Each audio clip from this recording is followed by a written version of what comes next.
जयसिंगराव पवार सांगली जिल्ह्यातल्या आटपाडी तालुक्यातल्या एका खेडे गावात शेतकरी घराण्यात जन्माला आलेला मुलगा जयसिंगराव पवार आणि आम्ही शिवाजी विद्यापीठामध्ये शिक्षण घेण्याचे आणि देण्याचे काम करीत असू.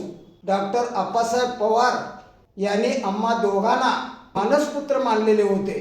जे शाहू संशोधन केंद्र आहे ते त्या काळात अप्पासाहेबांनी जयसिंगराव पवारांच्या मदतीने उभा केलेले आहे. कमवा आणि शिकासारख्या अभिनव पद्धतीची सुरुवात त्यांच्याच प्रेरणेतून जयसिंगराव पवार आणि आम्ही सुरू केलेली होती. डॉक्टर पवार साहेबांनी इतिहास संशोधकाचे जी प्रेरणा दिली ती शेवटच्या श्वासापर्यंत त्यांनी जपली.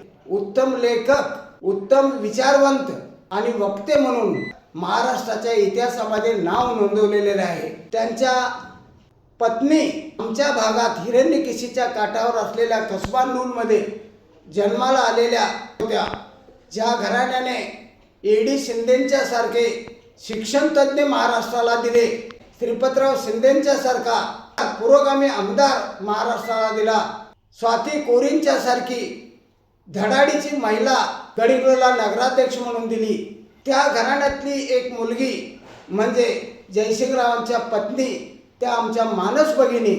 त्यामुळे त्यांच्या आमच्यातील नाते वेगळ्या स्वरूपाचे आणि बंधुत्वाचे नाते होते. परमेश्वराला आमची हात जोडून विनंती आहे, त्याच्या आत्म्याला सद्गती दे आणि जेवढं शक्य होईल तेवढ्या लवकरात लवकर पृथ्वी तलावर पुन्हा पाठव, एवढीच एक विनंती परमेश्वराला करतो.